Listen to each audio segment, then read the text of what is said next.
بیان کیا جاتا ہے کہ بنی اسرائیل میں ایک شخص تھا جس کی بیوی نہایت حسین تھی، جس پر ایک اور اسرائیلی فریفتہ تھا۔ چنانچہ جب اس عورت کا انتقال ہو گیا تو اس اسرائیلی شخص کو بڑا خلق ہوا اور وہ ایک مدت تک اس کی قبر پر بیٹھا روتا رہا۔ اتفاقاً حضرت عیسیٰ علیہ السلام کا ادھر سے گزر ہوا تو انہوں نے اس اسرائیلی کو پریشان حالت میں دیکھا، اس سے سبب جانا۔ تو جب اسرائیلی نے اپنا واقعہ بیان کیا تو حضرت عیسیٰ علیہ السلام نے دریافت فرمایا، کیا تو چاہتا ہے کہ میں تمہاری بیوی کو تیرے لیے دوبارہ زندہ کر دوں؟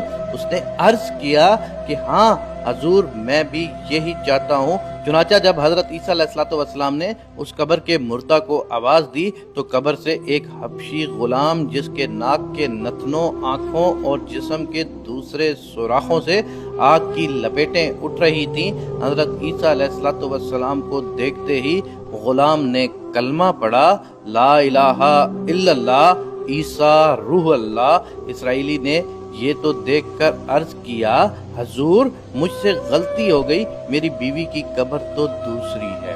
یہ سن کر حضرت عیسیٰ علیہ السلام نے حبشی کو حکم دیا کہ تم اپنی قبر میں واپس ہو جاؤ۔ چنانچہ وہ مردہ ہو کر گر گیا اور اس کی قبر کو مٹی سے چھپا دیا گیا۔ حضرت عیسیٰ علیہ السلام نے اس دوسری قبر کی جانب توجہ فرمائی اور حکم دیا کہ اے صاحب قبر، اللہ کے حکم سے زندہ ہو جاؤ۔ چنانچہ قبر پھٹی اور اس سے ایک عورت سر سے گرد جھاڑتی ہوئی باہر آ گئی، جس کو دیکھ کر اسرائیلی بولا کہ یا روح اللہ، میری بیوی یہی ہے۔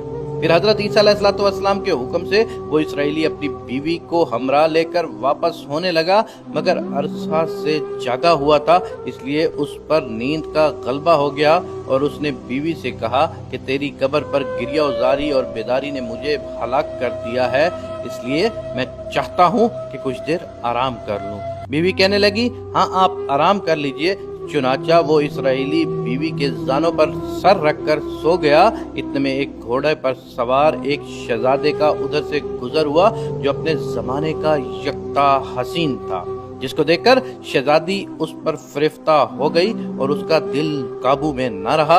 اس نے سر زانوں سے نیچے رکھا اور فرط محبت میں غلبہ عشق سے مجبور ہو کر شہزادے کے سامنے جا کھڑی ہوئی۔ ادھر جیسے ہی شہزادے کی نظر اس پر پڑی، وہ بھی اس کو دیکھ کر اس پر فریفتہ ہو گیا اور عورت کی خواہش پر اس کو اپنے گھوڑے پر بٹھا کر لے گیا۔ چنانچہ اس کے شوہر نے بیدار ہو کر جب اپنی بیوی کو نہ پایا تو نہایت پریشان ہوا اور اس کے ملنے کی تدبیر سوچنے لگا۔